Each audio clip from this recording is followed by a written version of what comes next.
Bien, buenas tardes a todos. Buenas tardes, Aria. Buenas tardes, Deepak. Vamos a compartir. A ver, un ratito. Vamos a compartir acá. Muy bien. Para hoy día vamos a ver lo referente a glúcidos. Esta es la separata que vamos a ver hoy. Esa es la separata de hoy sobre los glúcidos, pero antes vamos a ver un videito al respecto. Veamos, por favor. Hola, bienvenidos a Esfera Bio. ¿Alguna vez habéis oído hablar de glúcidos? ¿Os suena la palabra? A lo mejor os suena más sus variantes como hidratos de carbono o simplemente azúcares. Se trata mucho de ellos en dietética, en alimentación. Bien, pues este vídeo es el primero de una serie de vídeos sobre glúcidos que vamos a tratar en el canal. Nuestro enfoque va a ser más bioquímico y biológico, sus funciones, la clasificación, la estructura química y su importancia en la vida. ¿Preparados? Empezamos.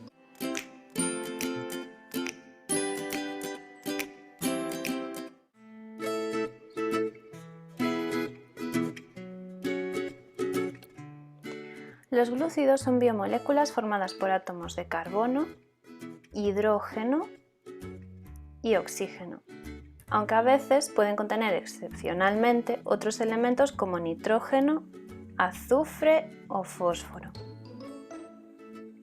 La proporción de cada átomo nos la indica su fórmula empírica, que es CH2O, repetidos estos átomos n veces, es decir, que habrá 2 hidrógenos por cada átomo de carbono y de oxígeno, estén repetidos las veces que sea, n veces. Los glúcidos tienen varios nombres. Uno muy usado es el de hidratos de carbono o carbohidratos. ¿Pero de dónde viene este nombre? Bien, pues tiene que ver con la fórmula que acabamos de ver. Por su fórmula empírica, en un principio se pensó que estarían formados por una serie de carbonos con presencia de moléculas de agua en su estructura. Hoy sabemos que es incorrecto, ya que la colocación o distribución de los átomos de hidrógeno y oxígeno en los glúcidos nada tiene que ver con la molécula de agua. No se trata, por tanto, de moléculas hidratadas, sino, como veremos ahora, los átomos de hidrógeno y oxígeno componen otro tipo de químicos, de grupos químicos, como son los aldehídos, las cetonas y los grupos hidroxilo. A pesar de no ser un término correcto, se sigue utilizando hidratos de carbono o carbohidratos de manera coloquial y en algunos ámbitos como la dietética. Químicamente, los glúcidos son aldehídos y cetonas, con muchos grupos hidroxilo u OHs en su estructura química. Además, los glúcidos más complejos pueden contener otros grupos funcionales orgánicos, como el grupo amino, el éster o el ion fosfato. ¿Cómo se clasifican los glúcidos? Pues los glúcidos más simples se denominan osas o monosacáridos, y estos constituyen las partículas elementales o monómeros que pueden estar presentes en la naturaleza en forma libre o formando parte de moléculas más complejas. Como ejemplos tenemos la glucosa, que como veremos es un glúcido fundamental para la vida, la fructosa, también muy importante, está presente en los frutos, o la galactosa, que está presente, por ejemplo, unido a glucosa en la leche. Estas moléculas más complejas que pueden formarse a partir de monosacáridos se llaman óxidos.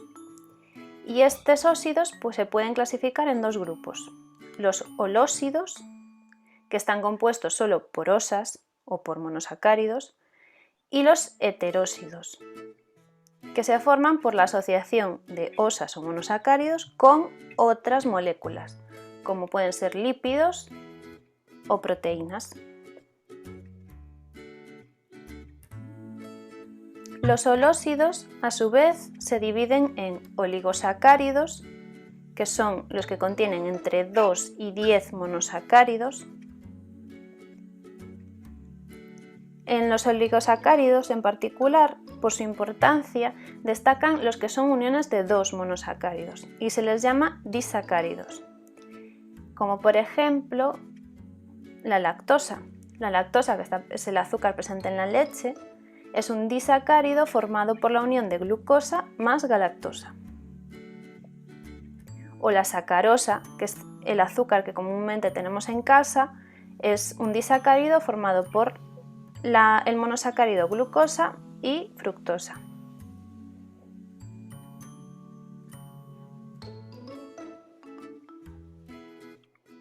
Si el holósido tiene más de 10 monosacáridos en su estructura, se llama polisacárido.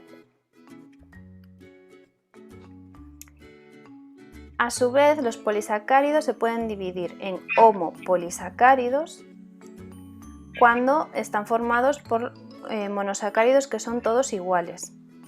Como por ejemplo de homopolisacárido podemos destacar el almidón, que es una unión de glucosas. En cambio, si el polisacárido está formado por distintos tipos de monosacáridos unidos, entonces se le llamará heteropolisacárido.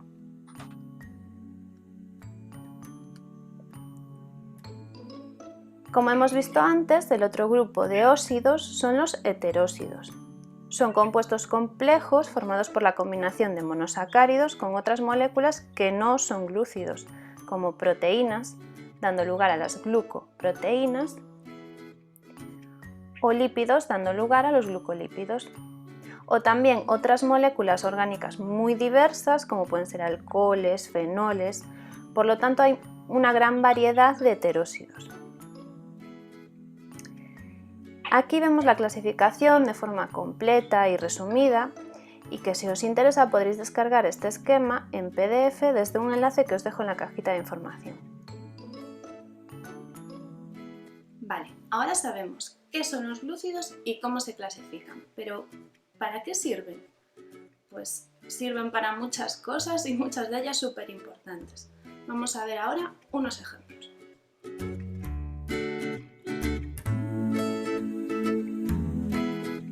Una de las funciones fundamentales de los glúcidos y que normalmente asociamos con ellos es la función energética, es decir, son moléculas que aportan energía a los seres vivos. Esta energía se obtiene mediante la degradación o ruptura de los enlaces químicos que conforman las moléculas glucídicas. En la función energética destaca la glucosa.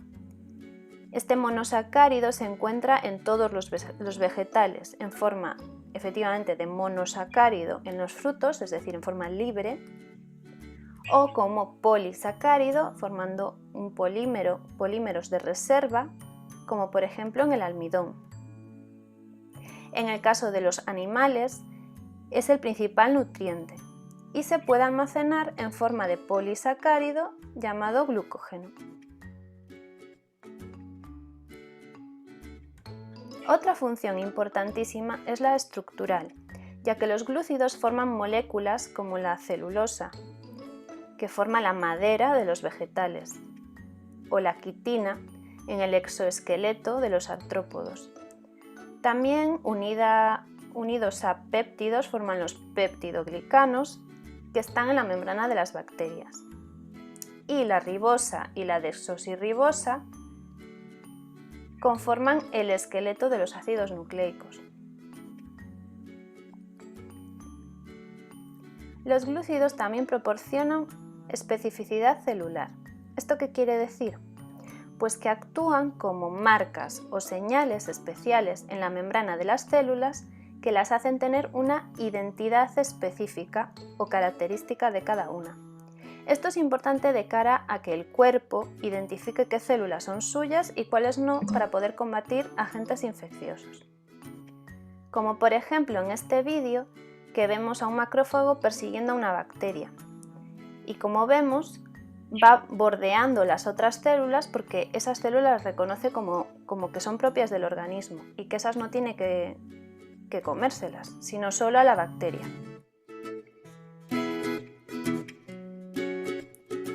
Por otra parte, los glúcidos en las membranas celulares también participan en el reconocimiento y transporte de sustancias al interior y exterior celular. Si vemos aquí ampliada una sección de la membrana celular, basándonos en el mosaico fluido, en el modelo de mosaico fluido, vemos la bicapa dilipídica con una serie de moléculas que traspasan estos lípidos o semitraspasan o que están colocados simplemente en la membrana.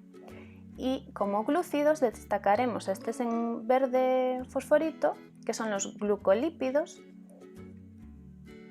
y también a algunas glicoproteínas, que son, pues como hemos dicho, los encargados de facilitar el transporte o el reconocimiento asociado a la membrana celular.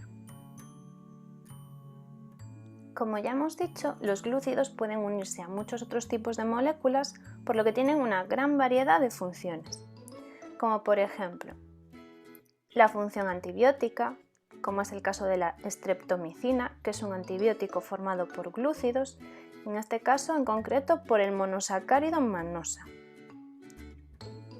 También las vitaminas. Algunas vitaminas, como la vitamina C, están formadas por glúcidos. En el caso de la vitamina C es esencial en mamíferos.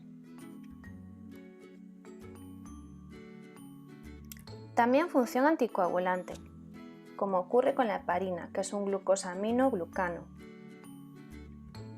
O función inmunológica, en este caso llevada a cabo por las inmunoglobulinas o anticuerpos, que son glucoproteínas. Además, muchos principios activos de plantas que se utilizan para hacer medicina son glúcidos. Por ejemplo, la digitalina, que se extrae de la planta Digitalis purpurea y que actúa sobre el músculo cardíaco, por lo que se emplea en enfermedades cardiovasculares. Por estas y muchas otras más funciones, los glúcidos son unas biomoléculas importantísimas para la vida. En el próximo vídeo veremos más al detalle la bioquímica de los monosacáridos y su isomería. La isomería es un concepto un poco complejo de entender o que requiere un poquito de tiempo, pero ya veréis que no es tan difícil. Y como cae mucho en los exámenes, es importante estar atentos con esto. Así que nos lo... Bien, entonces ahora vamos a teorizar. En esta separata o guía vemos los glúcidos, como nosotros ya nos hemos dado cuenta. ¿Ok? Se puede ver, ¿no? Son llamados también hidratos de carbono o carbohidratos. Cualquiera de esos tres nombres son válidos. Cuando hablamos de glúcidos, como ya mencioné, podemos decir que también hablamos de carbohidratos. Y como hemos visto en el video, los carbohidratos están formados por carbono, hidrógeno y oxígeno.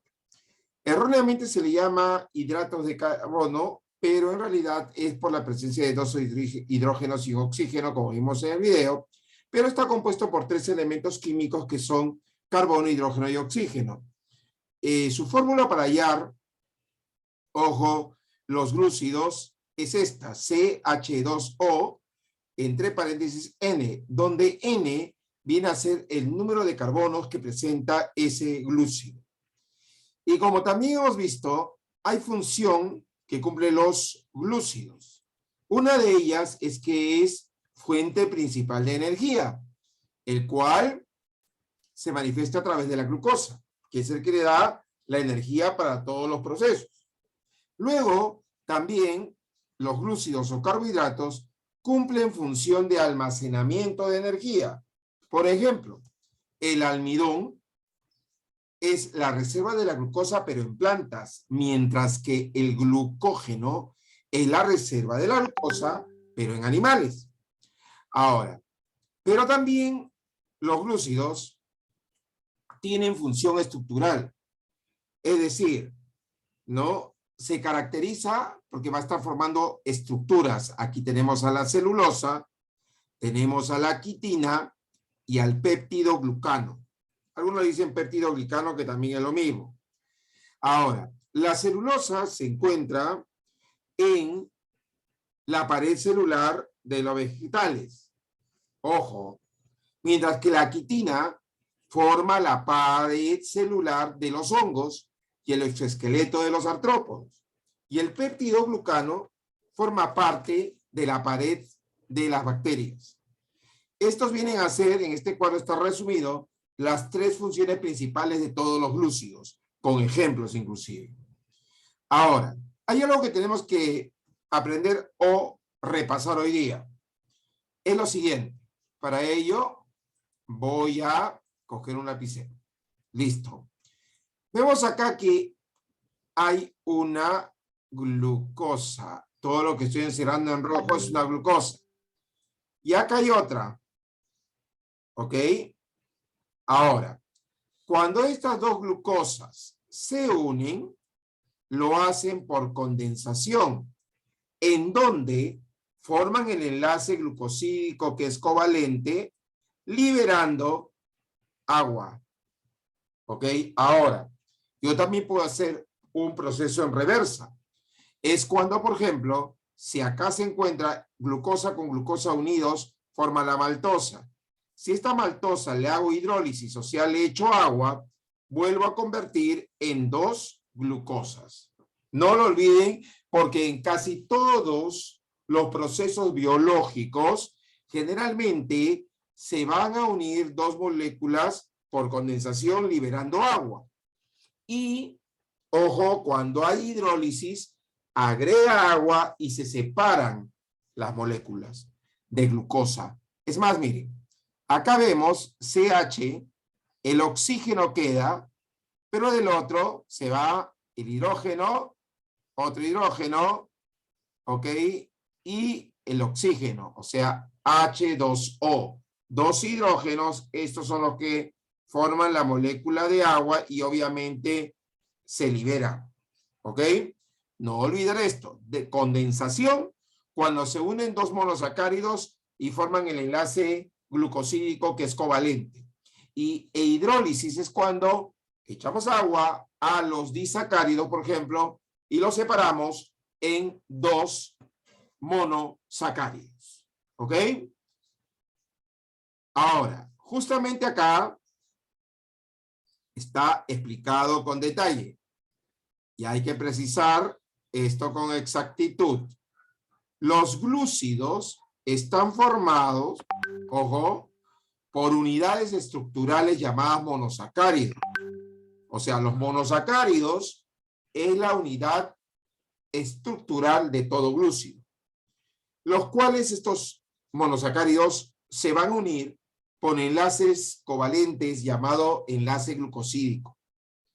Hay que recordar que un enlace covalente se forma cuando se da una reacción química de condensación, o sea, de deshidratación, donde se libera agua, el cual libera una molécula de agua. En los glúcidos, el enlace covalente que se forma se llama enlace glucosídico. ¿Ok? Tal como hemos visto acá, el enlace glucosídico. Ahora, cuando hay hidrólisis, ¿ok? Es cuando una reacción química se produce en presencia de agua para romper ese enlace covalente. Casualmente acá en hidrólisis le ponemos agua para que se rompa este enlace y se vuelva a formar con los 2 monosacáridos iniciales. Ahora, vamos a ver la clasificación de glúcidos. En realidad, la clasificación de glúcidos se puede hacer de diferentes formas y la vamos a ver. Por ejemplo, monosacárido. Monosacáridos son como los ladrillos que forman, ojo, los glúcidos. Son como los ladrillos.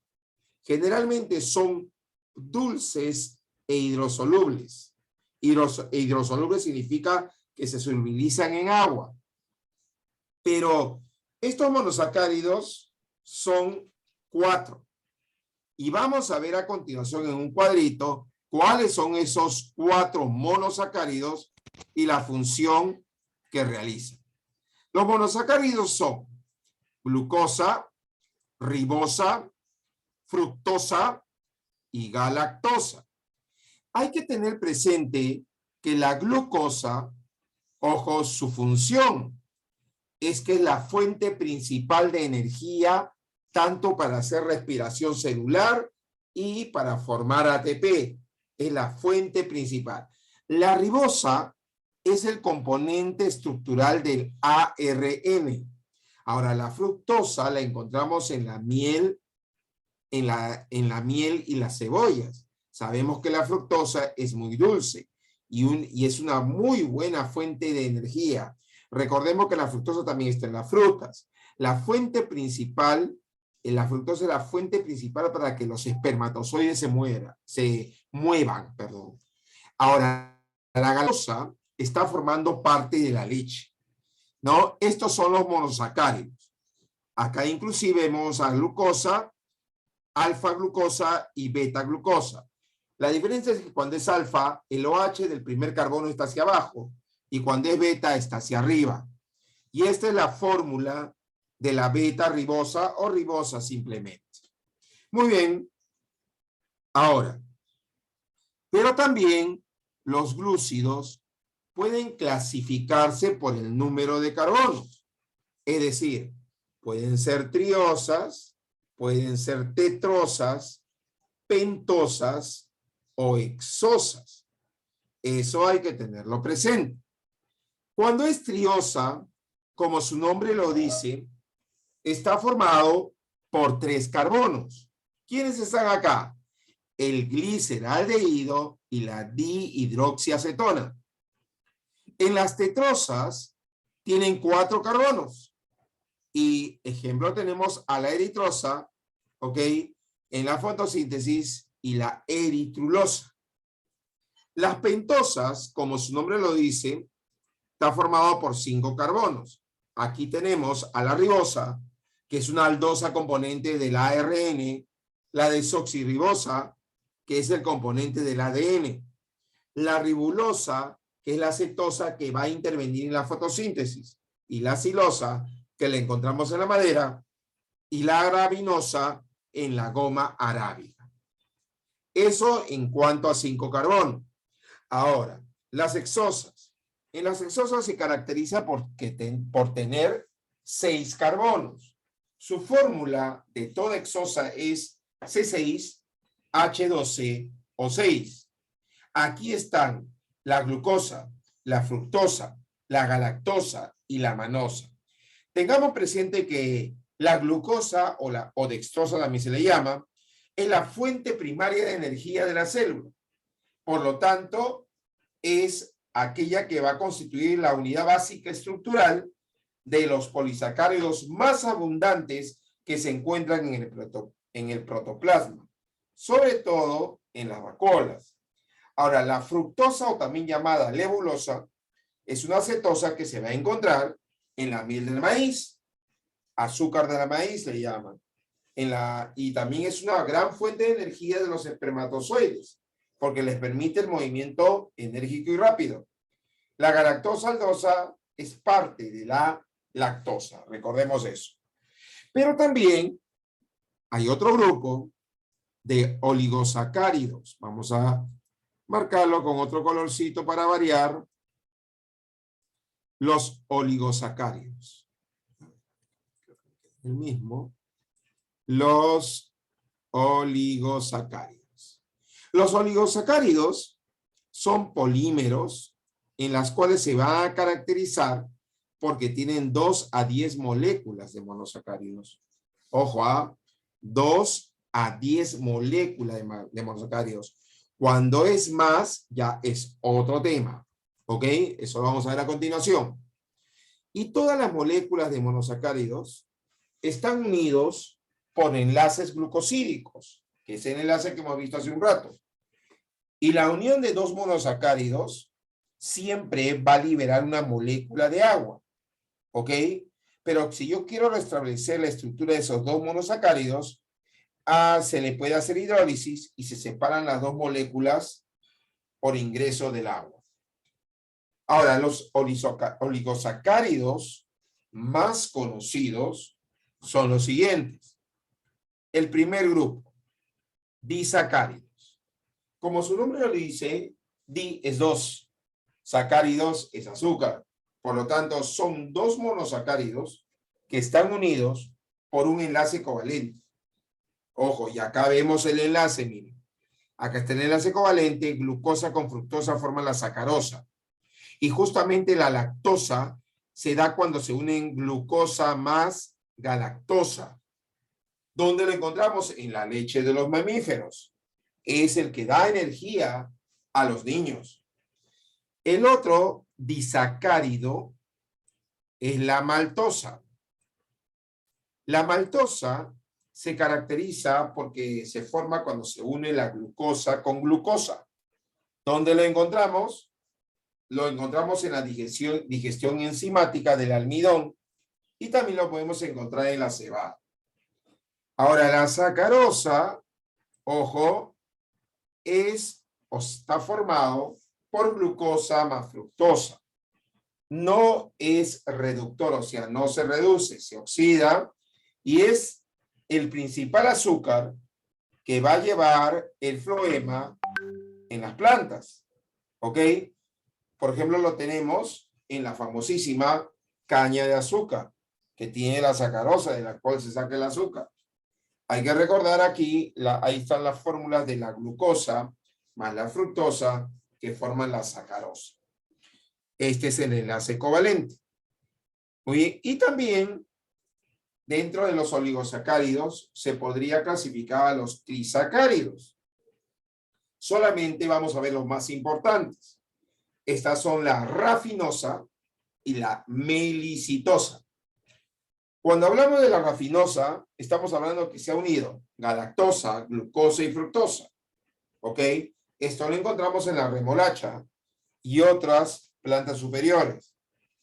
En cambio, la melicitosa se une 3 moléculas, glucosa, fructosa y glucosa.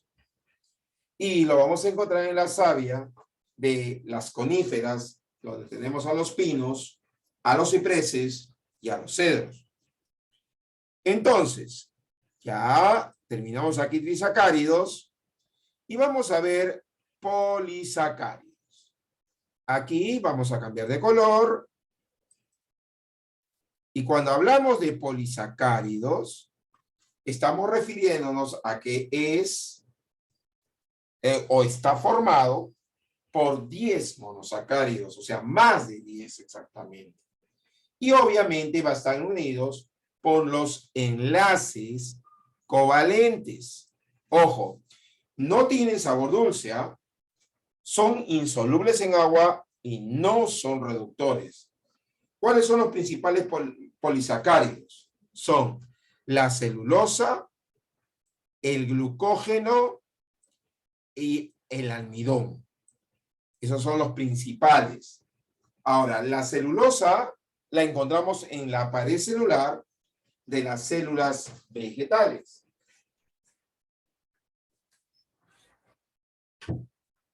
Esto es muy importante, ojo, porque le va a permitir, ojo, darle forma a la célula vegetal. El glucógeno, en cambio, se encuentra en animales, ¿no? Y en algunos hongos. Y son también reserva de glucosa, pero a corto plazo, o sea, entre las comidas. Por ejemplo, el glucógeno, en el caso del humano, se almacena en el hígado y músculos. Ahora, tenemos también al almidón. El almidón, en realidad, es una reserva de glucosa, pero de plantas. El almidón se almacena en las raíces y el tallo de las plantas. Eso con polisacáridos. Hablamos un poquito más del almidón aquí. El almidón puede ser químicamente de 2 formas. La amilosa y la amilopectina. La amilosa se caracteriza porque tiene una estructura espiralada. Si vemos lineal es así, con el enlace alfa 1,4. Pero si lo vemos de arriba, vamos a ver qué forma estos espirales que vemos en este gráfico. En cambio, la amilopectina es una molécula ramificada. Primero lineal a través del alfa 1,4 y luego se ramifica con el alfa 1,6, el enlace. De tal manera que la amilopectina tiene más ramificaciones, ¿ok? Y esto, obviamente, la amilopectina es un poco más estable. Pero también tenemos a la estructura química del glucógeno, que es igualito a la amilopectina. La diferencia está en que está más ramificada, o sea, mucho más ramificada. Bueno, ahí está el hígado donde almacena, ¿no? El glucógeno.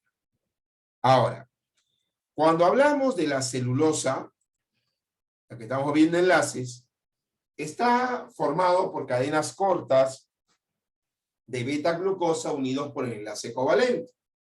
Ojo, hay que tener presente que esta celulosa tiene el enlace beta 1,4, el cual se diferencia obviamente de la amilosa y de la amilopectina. Alfa 1,4 con el cual se une a los llamados glucosa. Ahora, según la clasificación biológica, también se puede clasificar. Ojo, y según la clasificación biológica, pueden ser polisacáridos de reserva y polisacáridos estructurales. Si hablamos de los polisacáridos de reserva, nos referimos a dos de ellos, al almidón, ojo, y al glucógeno. Hablemos primero de ellos. Cuando decimos que el almidón es un polisacárido de reserva, estamos diciendo que se almacena. Ahora, el polímero del almidón, mejor dicho, el almidón contiene glucosas que están unidas, formando un polímero. Ojo, que puede estar formado hasta por dos tipos de polisacáridos más pequeños. Recordemos que el almidón tiene dos formas. La amilosa, que es con el enlace amilosa o espiral, que es con el alfa 1,4. Y en cambio, la amilopectina tiene dos enlaces, el alfa 1,4 para cuando es lineal y cuando se ramifica el alfa 1,6. Ok, lo que sí hay que tener presente es que este almidón se almacena en unos plastidios y constituye la sustancia de reserva de los vegetales. Eso a tener en cuenta siempre. En cambio, el glucógeno también es un polímero de la glucosa, ¿ok? Porque está formado por varias glucosas, pero es mucho más ramificada y se parece mucho a la amilopectina. Se almacena el glucógeno generalmente en el hígado, ¿no? Pero muchas veces se almacena como reserva de sustancias de animales y bacterias. Es importante saber que aparte del hígado, también el glucógeno se almacena en los músculos.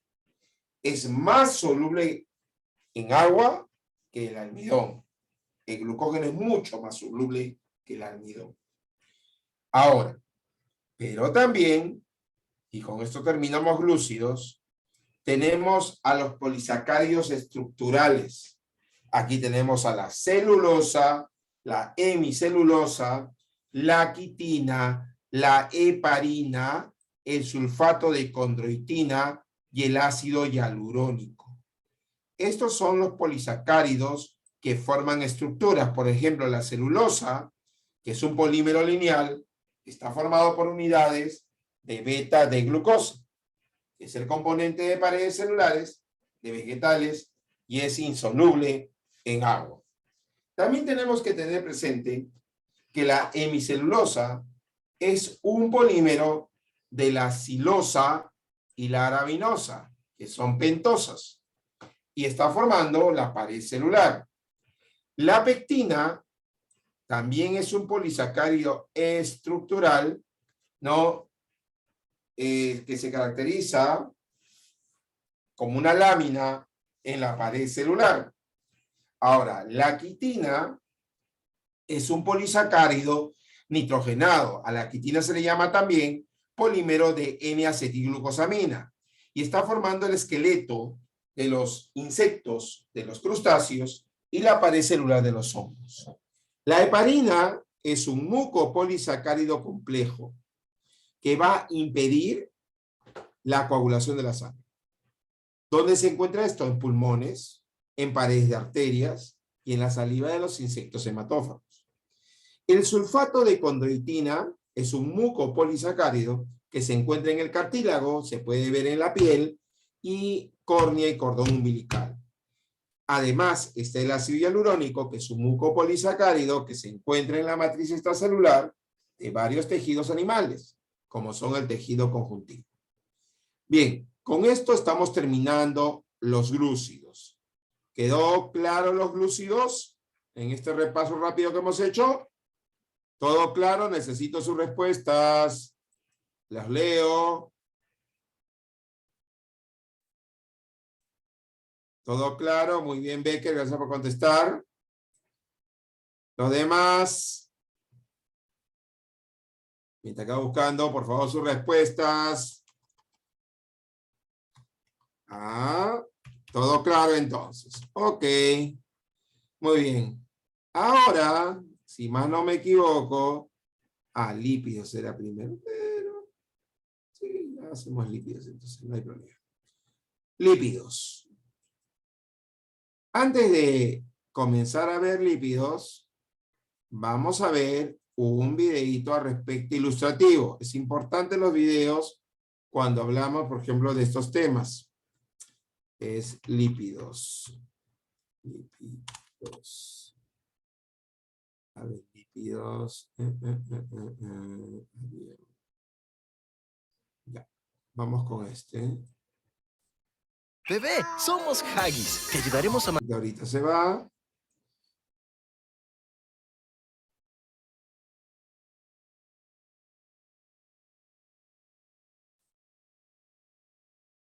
Importante grupo de macromoléculas orgánicas, de las que forman a todos los seres vivos. Las grasas, los aceites y las ceras son algunos ejemplos de lípidos. Comparten la característica de que son parcialmente insolubles en agua, hidrofóbicos y bastante solubles en solventes no polares como el éter, el benceno, la acetona, el cloroformo, entre otros. Los lípidos, como otras moléculas orgánicas, están compuestos principalmente por átomos de carbono, de hidrógeno y de oxígeno, pero generalmente se caracterizan por ser parcialmente insolubles en agua. Entre sus funciones más importantes destacan la formación de las membranas celulares, la señalización celular y el almacenamiento de energía.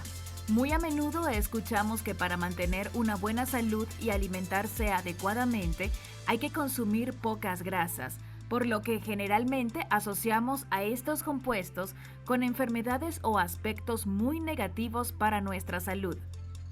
Sin embargo, las grasas son fundamentales para el funcionamiento de todos los seres vivos y muchas de ellas deben ser adquiridas por los seres humanos a partir de alimentos como las semillas, los aceites, los frutos secos, los vegetales y ciertos productos de origen animal.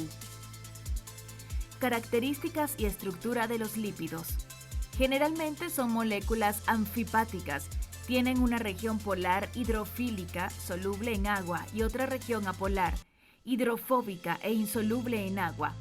Están compuestos en su mayoría por cadenas de átomos de carbono unidos por enlaces simples, dobles o triples, lineales o cíclicas, y átomos de hidrógeno, en uno de cuyos extremos suele haber un grupo químico conocido como grupo carboxilo, que les da una característica ácida. Se llaman ácidos grasos. Tienen altos pesos moleculares, por lo que también tienen elevados puntos de fusión. Los principales tipos de enlaces por medio de los cuales se unen estas moléculas entre sí son puentes de hidrógeno e interacciones de Van der Waals. Algunos lípidos se encuentran como líquidos a temperatura ambiente, pero otros pueden hallarse como sólidos cristalinos. Son moléculas solubles en compuestos orgánicos como el alcohol, el cloroformo, la acetona, entre otros, pero parcialmente insolubles en agua. Suelen ser moléculas sin carga iónica, incoloras, inodoras e insaboras. Los líquidos poseen un alto peso molecular que les confiere un elevado punto de fusión. Es más alto en los lípidos que contienen mayor cantidad de átomos de carbono.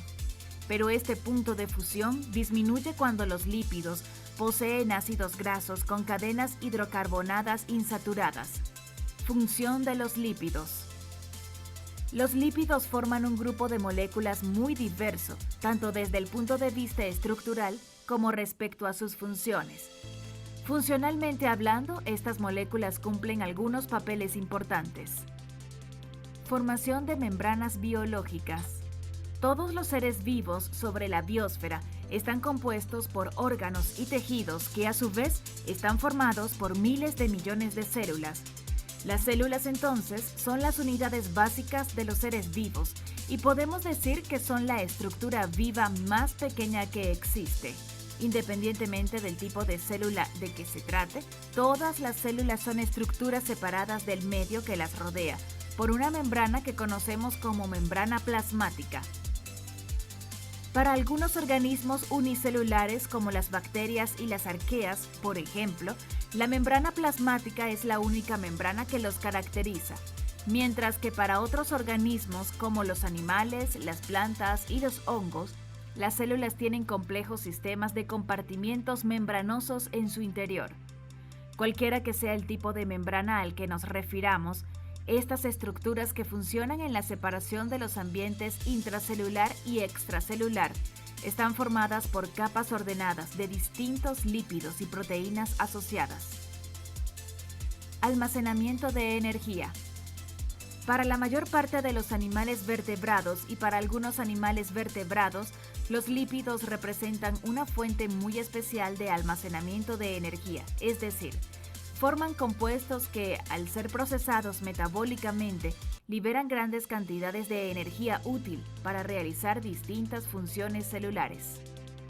En los mamíferos, como nosotros, los seres humanos, las moléculas lipídicas más empleadas para el almacenamiento de energía se llaman triglicéridos. Los triglicéridos están formados por 3 cadenas de ácidos grasos, un tipo de molécula muy común en ciertos lípidos, unidas a una molécula de glicerol de 3 átomos de carbono. Desde el punto de vista energético, los triglicéridos contienen mucha más energía que los carbohidratos, y es por esta razón que son la principal fuente de almacenamiento energético. En los animales que hibernan, por ejemplo, los triglicéridos se acumulan en tejidos grasos adiposos en grandes cantidades, de modo que ayudan a mantener con vida a estos animales durante el periodo donde no suelen alimentarse muy seguido. Señalización intracelular. Además de las funciones anteriores, los lípidos también participan en procesos muy importantes para todas las células: la comunicación entre el medio externo y el medio interno. Algunos lípidos presentes en las membranas celulares pueden servir como mensajeros químicos que comunican mensajes a través de la célula y generan las respuestas necesarias para mantener la homeostasis interna y adaptarse al ambiente local. En nuestro cuerpo, muchos ácidos grasos participan en la mediación de importantes procesos neurológicos, especialmente en lo que tiene que ver con la propagación de las ondas de despolarización en las neuronas. Cuando estudias en la UPC, conoces personas con diferentes puntos de vista, como Bob, que vino de... Los lípidos también son componentes esenciales para muchas reacciones, bien sea como parte integral de una enzima o como transportadores de electrones. Algunos organismos se valen de lípidos en la superficie de sus membranas para absorber luz, mientras que hay lípidos que son fundamentales para la asociación de proteínas a las membranas celulares, bien sea periféricas o integrales. Ciertas hormonas esenciales en los seres humanos están formadas por lípidos o son derivados de estos, como por ejemplo las hormonas esteroideas, la hormona sexual femenina estrógeno, la hormona sexual masculina testosterona, entre otras. Los lípidos, además, le sirven a algunos animales para flotar y para aislar sus cuerpos de las bajas temperaturas. Tipos de lípidos. El grupo de los lípidos es sumamente diverso y heterogéneo, por lo que su clasificación suele ser un poco confusa. Una de las formas más sencillas de separarlos es en base a su estructura, con la que existen los lípidos simples, los complejos y los asociados. Lípidos simples son aquellos compuestos por gliceroles, ésteres y ácidos grasos. A este grupo pertenecen las grasas y las ceras. Las grasas pueden ser sólidas o líquidas a temperatura ambiente. El aceite, por ejemplo, es una grasa líquida. Muchas ceras, en cambio, son sólidas a temperatura ambiente, como la cera de las abejas, por ejemplo. Cuando una grasa se hidroliza, generalmente libera ácidos grasos y moléculas de glicerol, y cuando una cera se hidroliza, los productos liberados son ácidos grasos y alcoholes de cadena larga. Lípidos compuestos. Los lípidos compuestos son aquellos lípidos que forman parte de compuestos más grandes, unidos a moléculas que no necesariamente tienen características lipídicas, azúcares, proteínas, grupos nitrogenados, entre otros. Los representantes más importantes de este grupo son los fosfolípidos, los glucolípidos y las lipoproteínas. Los fosfolípidos, por ejemplo, son parte fundamental de la estructura básica de la mayor parte de las membranas biológicas. Cuando un fosfolípido es hidrolizado, los productos que se liberan son ácidos grasos, glicerol, ácido fosfórico y alcoholes nitrogenados. Los glucolípidos, por otra parte, están formados por ácidos grasos, glicerol o esfingosina y moléculas de carbohidratos, azúcares. Finalmente, las lipoproteínas son proteínas que están unidas a porciones lipídicas de distinta naturaleza. Lípidos asociados.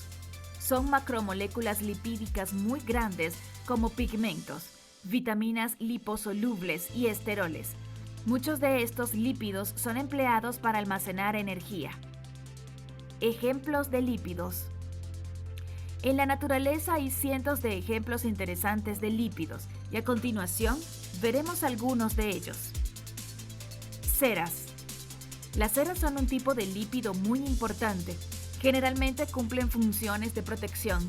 Las plantas producen ceras en sus hojas para evitar perder agua por evaporación, y nuestros oídos contienen un tipo de cera que funciona en la protección de nuestros órganos auditivos frente a la introducción de partículas o microorganismos. Las ceras son muy impermeables al agua. Triglicéridos. Los triglicéridos son una fuente muy importante de energía para los animales mamíferos. Consisten en una molécula de glicerol que tiene 3 átomos de carbono, a la cual se unen 3 moléculas de ácidos grasos de distintos números de átomos de carbono. Las grasas, como las contenidas en los frutos secos, en las semillas de algunos vegetales y en la carne de algunas frutas, como las aceitunas o los aguacates, son lípidos muy importantes para los seres humanos. El aceite que se extrae de la carne del coco, por ejemplo, es rico en distintos tipos de lípidos, como el ácido láurico, de 12 carbonos, el ácido mirístico, de 14 carbonos, y el ácido palmítico, de 16 carbonos. Fosfolípidos. Los fosfolípidos son de los lípidos más importantes para los seres vivos. Estas moléculas son las que forman el bloque principal de las membranas biológicas. Están compuestas por un esqueleto de glicerol esterificado a 2 moléculas de ácidos grasos y a un grupo fosfato que puede unirse a distintos grupos adicionales. La fosfatidilletanolamina y el fosfatidilinotisol son buenos ejemplos de fosfolípidos. Esteroides. Otro ejemplo de lípidos son los esteroides.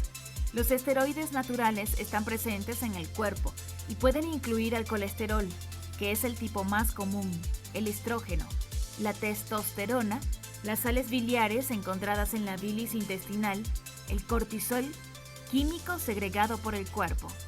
El colesterol es un lípido de tipo esterol que, a diferencia de los fosfolípidos, tiene una estructura cíclica y no lineal de átomos de carbono. Esta molécula es fundamental para las membranas de las células animales, ya que proporciona cierta fluidez o solidez en determinadas circunstancias. Ácido palmítico. Es un ácido graso saturado de cadena larga, 16 átomos de carbono. Es la principal sustancia de reserva de los animales vertebrados y es el producto endógenamente por lipogénesis. Este ácido graso sirve como molécula base para la síntesis de otros compuestos. Además, la oxidación de un solo mol de este compuesto produce cerca de 2.59 moles de ATP, lo que representa un gran aporte de energía para los vertebrados, especialmente en contraste con la oxidación de carbohidratos y proteínas. Esfingomielina. Se encuentra en la membrana celular de todos los organismos y muchos estudios se han enfocado en su función y estructura, puesto que también forman parte de la vaina de mielina que recubre a los axones de las neuronas de los animales. La esfingomielina pertenece al grupo de los esfingolípidos y en el ser humano, este es el esfingolípido más abundante de todo el cuerpo. Se caracteriza por su esqueleto de esfingosina, que está unido mediante un enlace amida a un grupo polar que por lo general es la fosfatidiletolamina. Estrógeno. La llamada hormona femenina es un lípido. Es producida primariamente por los ovarios y es responsable por el mantenimiento de las características sexuales secundarias femeninas. Testosterona. La llamada hormona masculina es un lípido. Es producida primariamente por los testículos y es responsable por el mantenimiento de las características sexuales secundarias masculinas. Vitaminas. Las vitaminas solubles en agua son lípidos. La mayoría de ellas son almacenadas en el hígado o en otros órganos del cuerpo, como por ejemplo la vitamina A, vitamina D, vitamina E o vitamina K. Muy bien. Con esto nos hemos dado un repaso general sobre todas las bondades de los lípidos. Ahora teoricemos. Una buena gramática y ortografía son importantes, pero si quieres... Vamos a quitar esto, listo. Entonces, cuando nosotros hablamos de lípidos, a ver, ¿no? Yo les pregunto, de acuerdo a lo que hemos visto en lo que conocemos como video, los lípidos tienen una característica. ¿Son con el agua insolubles o solubles? ¿Qué dicen ustedes? Necesito que me contesten, por favor. Puede ser escrito también. Insolubles. Muy bien, Arián. Muy bien, Ítala. Insolubles. Muy bien. ¿Ok? Insoluble significa que no pueden disolverse en el agua. Pero si no pueden disolverse en el agua, pregunto, ¿en dónde se disolverán? ¿Con qué tipo de sustancias? ¿Qué opinan ustedes? ¿Pueden hablar o escribir, por favor? ¿Con qué se disuelven los lípidos? Claro, pero ¿disolventes orgánicos de qué tipo? ¿Polar o no polar? Apolar, o sea, no polar. A ver, muy bien, Arián, muy bien, Ítala, los demás también participen, por favor. Tenemos que interactuar. Es obligatorio que todo el mundo interactúe, ya sea hablado o escrito. A ver, ¿quién me da ejemplos de disolventes orgánicos no polares o apolares? A ver, la grasa, ¿con qué lo disuelves? Con benzina. A ver, otro ejemplo. ¿Con qué más? Bueno, no es polar. Tiene que ser apolar. Con éter. O en último caso, ¿con qué otra sustancia puede disolver la grasa? Con cloroformo. ¿Ok? Eso hay que tener presente. Solamente se disuelven los lípidos con benzina, éter y cloroformo. Nada más que son disolventes orgánicos apolares o no polares. Ok, muy bien. Las cetonas algo, pero no totalmente se disuelven. En algo, pero no totalmente. Ok, mucho más efectivo es la benzina. El éter y el cloroformo. Es más, cuando se les manche la sopa con, perdón, la ropa con alguna grasa, lo pueden quitar con benzina rápidamente. Muy bien, acá les presento un cuadro sobre la función que tienen justamente los lípidos. ¿Ok? ¿Y en qué lípidos lo encontramos?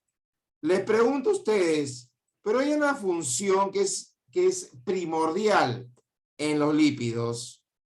¿Cuál es esa función primordial de todos los lípidos?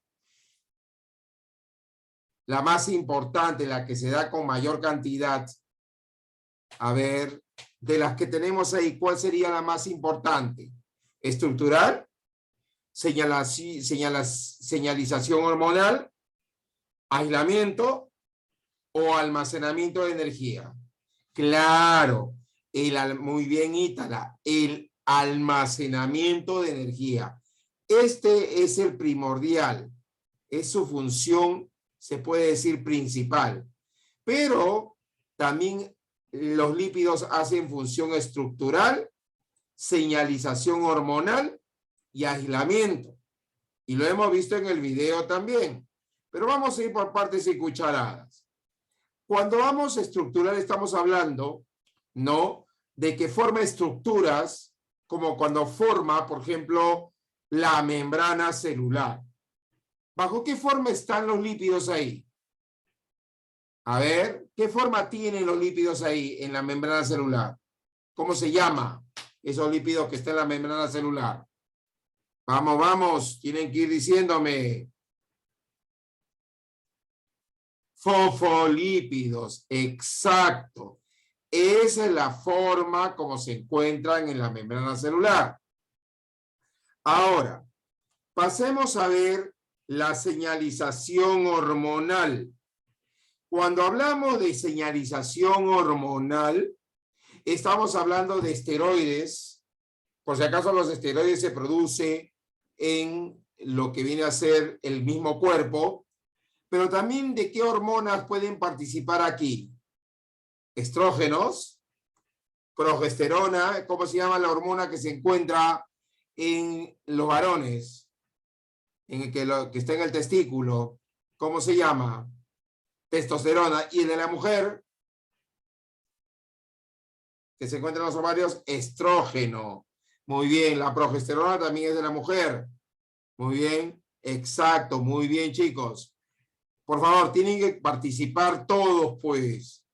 Sí, así también se le va a hacer más ligero el paso del tiempo. Aislamiento. Lo ha mencionado también el video. La grasa de los animales muchas veces sirve para aislante térmico.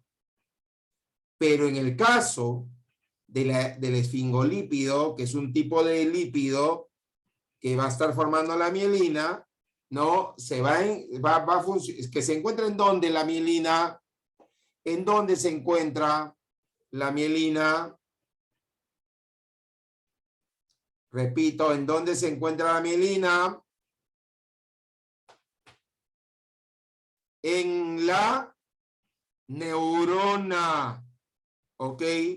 Exacto, Arián, muy bien. Y justamente ahí se encuentra porque esa mielina, que es un tipo de lípido llamado esfingomielina, va a actuar como ¿qué? En el axón se encuentra. ¿Y cómo actúa? Para que no afecte el axón. Exacto, como un aislante eléctrico. ¿Ok? Y bueno, ya sabemos que también los lípidos tienen la función de almacenamiento de energía. ¿Ok? Aquí el tipo de lípidos son los triglicéridos, que tiene una fuente secundaria de energía, pero a largo plazo. ¿Ok? Ahora, vamos a pasar a lo siguiente. ¿Quién me puede decir quién forma los lípidos? Los lípidos están formados por dos cosas. A ver, ¿quiénes son esos dos componentes que forman el lípido? ¿Ah? ¿Cuáles son los dos componentes que forman el lípido? Ácido graso y un alcohol. Ese alcohol, exacto, es el glicerol. ¿Cómo se llama el alcohol que se encuentra formando parte de un lípido? Contesten. Glicerol. Muy bien, Arián. Por favor, todos tienen que participar. Pero acá hay una cosa. Un ácido graso es una cadena hidrocarbonada. Y genera, ¿esto qué significa? Que está formado por una cadena de entre 14 a 20 carbonos. Y obviamente sus valencias están cubiertas, ¿no?, con hidrógeno, y también están unidos por enlaces covalentes entre los carbonos. Pero hay una característica muy importante, que en la parte final, o en un extremo, vamos a poner, tiene el COH. ¿Qué grupo es el COH? ¿Qué grupo es? Usted ya lo debe saber por orgánica. Grupo, ¿cómo se llama? Carboxilo. Muy bien, Ítala. Muy bien, Ítala. Carboxilo, acá está. O sea, en otras palabras, este grupo carboxilo es hidrofílico. ¿Qué significa hidrofílico? Que tiene atracción ¿hacia qué? ¿A qué tiene? Hacia el agua, muy bien. Y la otra parte que no tiene, ojo, que no tiene la parte del carboxilo, es hidrofóbica porque tiene rechazo ¿a quién?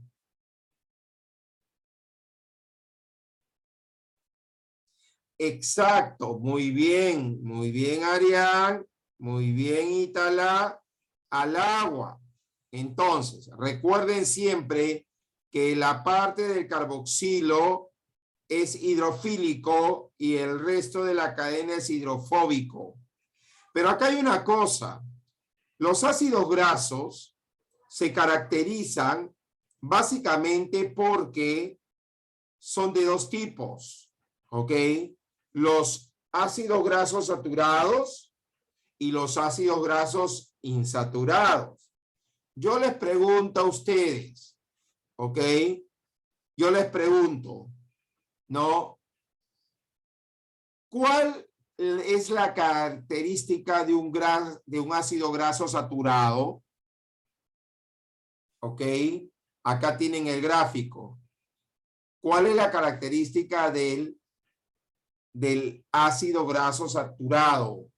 Cuando hablas de saturado. ¿Ah? ¿Cuál es la característica de un ácido graso saturado? Se me fue acá. ¿Cuál es la característica? No leo. ¿Cuál es la característica de un ácido graso saturado? Miren la fórmula, ahí la tienen, chicos y chicas. Claro, solamente miren, tiene enlaces simples. El saturado solo tiene enlaces simples. En cambio, el insaturado tiene por lo menos un enlace doble, mínimo un enlace doble. Recordemos que los ácidos grasos se caracterizan, los saturados, se caracterizan porque tienen enlaces simples. Y los insaturados porque tienen por lo menos un enlace doble. Justamente, ojo, aquí está la explicación. Los ácidos grasos saturados solo tienen enlaces simples entre sus átomos de carbono. A propósito, ¿cómo se llamaban esos enlaces entre los átomos de carbono? ¿Cómo se llamaba? Los leo. ¿Cómo se llamaban esos enlaces? Ah, ya sé que son simples, pero tiene un nombre general. ¿Cómo se llaman esos enlaces? Ah, glucosídicos.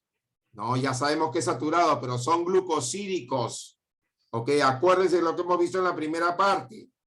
Entonces, en el caso de los ácidos grasos insaturados, se caracteriza porque tiene por lo menos un enlace doble. Recordemos que el ácido graso insaturado pueden ser monoinsaturados si tiene un solo enlace doble. Pero también los insaturados pueden tener varios enlaces dobles, al cual se le llama poliinsaturado. Cuando tiene más de un enlace ya son poliinsaturados. Además, recordemos que los ácidos grasos son de dos tipos, cis y trans. Y vamos a ver el gráfico. Este es el ácido cis, insaturado cis, y este es el ácido graso insaturado trans. Yo les pregunto, ¿cómo definirían un ácido graso insaturado cis? A ver, ¿cómo lo definen? Se caracteriza porque tiene doble enlace y los hidrógenos, ojo, de los carbonos que están unidos por doble enlace están los dos al mismo lado. En cambio, en el trans están cruzados, uno a un lado y el otro a otro lado. Solamente con los carbonos que están formando el enlace doble. Nada más. Ahora, y acá lo explican. Si tiene un enlace doble entre los dos átomos de carbono, a los cuales se unen los átomos de hidrógeno, que están a un mismo lado, ese es cis. En cambio, trans, cuando los dos átomos de hidrógeno están en diferentes lados, ese es un trans. Entonces no lo olviden, este es cis y este es trans. Y si quisiéramos nosotros, de repente, expresarlo molecularmente, sería así. El cis, donde está el doble enlace, se dobla, y el trans es en una línea recta. Ahora, hay que recordar lo siguiente. Cuando un ácido graso cis tiene esta curva, que vemos acá, esta curva, que es el enlace doble de la cadena hidrocarbonada, hace que adopte esta forma, ¿no?, de disposición, ojo, de esta manera, que tiene un punto de fusión más bajo, y son líquidos a temperatura ambiente, y se le llama aceites. Ese es para el cis. En cambio, el trans se caracteriza porque no tiene esa curva en el doble enlace, ¿no?, de la cadena carbonada, y a temperatura ambiente son sólidos a temperatura ambiente y se les llama grasas. Ahora, recordemos que los ácidos grasos trans pueden ser o pueden producir por hidrogenación a partir de aceites vegetales y de pescado, pueden formar las margarinas. ¿Ok? Ojo, resumiendo entonces, el ácido graso insaturado cis se encuentra en un estado líquido a temperatura ambiente. ¿Y cómo se les llama? ¿Cómo se les llama? El cis, ¿cómo se les llama? Pueden escribir aceite, grasa o margarina. Aceite, muy bien, Arián, perdón. Y cuando es trans, ¿no? Pregunto, a temperatura ambiente son sólidos. ¿Y cómo se le llama? No, estamos hablando de trans. No estamos hablando trans por hidrogenación. El trans nomás produce las grasas.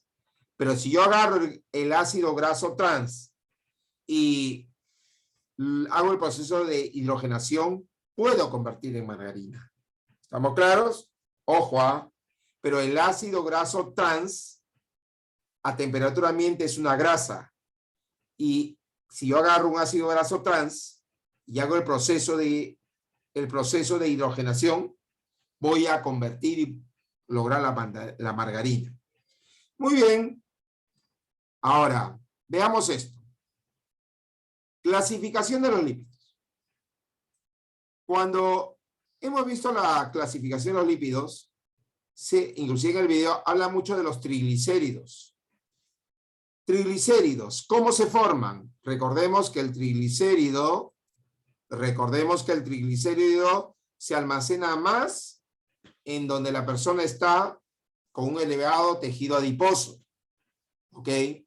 Pero ustedes dirán, ¿pero cómo se forma?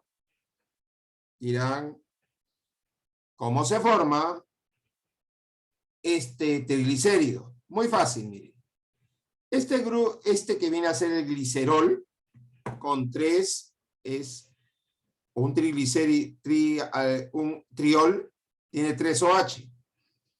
Le sumo 3 ácidos grasos. Mira, 3 ácidos grasos. Y obviamente, ¿no? Cuando se hace la condensación, se forma el triglicérido, liberando obviamente agua. Ahora yo les hago una pregunta. Por favor, contesten. ¿Ok? ¿Qué pasa si ese triglicérido le hago hidrólisis? ¿Qué pasaría? ¿En qué se convertiría? ¿En qué se convertiría si a este triglicérido le hago hidrólisis? Acuérdense lo que vimos en glúcidos. ¿En qué se convertiría? Repito, cuando el triglicérido, yo quiero hacer la hidrólisis, ¿qué pasaría? Se convierte en ácido graso y glicerol. Por condensación, formo glicerol más 3 moléculas de ácido graso y forma el triglicérido. Pero al triglicérido yo le hago hidrólisis, porque miren lo que libera es agua, yo le hago hidrólisis, va a originar glicerol y 3 ácidos grasos. ¿Ok? Ahora, y justamente acá lo que menciona, todos los triglicéridos se presentan bajo 2 formas, o son grasas o son aceites. Eso es siempre. Pero se diferencian porque a temperatura ambiente el aceite es líquido y la grasa es sólida. Ahora, siempre es así. Cuando el ácido graso insaturado son líquidos, son aceites, ¿no? Ojo, mientras que las grasas siempre van a ser sólidos porque van a presentar ácidos grasos saturados. Pero ambos, ojo, pueden servir como una reserva secundaria de energía para células animales. O sea, las grasas y vegetales, aceites. ¿Te das cuenta? Ojo, en las grasas serían los animales, ¿no? Y en los vegetales, los aceites. Por eso existe aceite de soya, por ejemplo, que es un vegetal. Ahora, hablemos de los famosos fosfolípidos. Estos fosfolípidos, como ya lo mencionó alguien, ¿no? Estos se encuentran en la membrana. Y acá, estos fosfolípidos están formados por 3 componentes. Por un ácido graso o por ácidos grasos, por glicerol y por ácido fosfórico. Ya sabemos que los fosfolípidos están formando la membrana celular. Este viene a ser el glicerol y este viene a ser el ácido fosfórico. Estos son saturado e insaturado. ¿Ok? Sería así como una especie de cabecita con 2 colitas. Recordemos que las colitas en la membrana se van hacia el centro. Son polares. ¿Ok? Y las cabezas son hidrofílicas. Acuérdense de eso. También mencionó que un tipo de lípido es el esteroide. No tienen ácidos grasos. Ojo que los principales esteroides son, ustedes ya lo han escuchado en el video, el colesterol. El colesterol se encuentra también en la membrana celular de las células animales, porque le permite, se podría decir, le va a permitir, ojo, de alguna u otra manera le va a permitir que, ojo, pueda de alguna forma, ¿no?, hacer más fluida la membrana. Y también se encuentra aquí la vitamina D. Justamente acá vemos al colesterol y este viene a ser el hidrofílico y este viene a ser el hidrofóbico. Pero también los esteroides involucran a hormonas sexuales, como ya hemos visto, estrógenos y testosterona. También los ácidos biliares están dentro de los esteroides porque emulsionan las grasas y ayudan a la digestión y absorción intestinal. Pero acá quiero hacer una comparación entre glúcidos y lípidos, que de repente ustedes no se han percatado que existe una relación. Vamos a ver primero si vemos las similitudes. Similitudes es en qué se parecen, ¿ok? A eso se refiere. ¿En qué se parecen? A eso se refiere. Entonces, cuando hablemos de similitudes, estamos hablando que tanto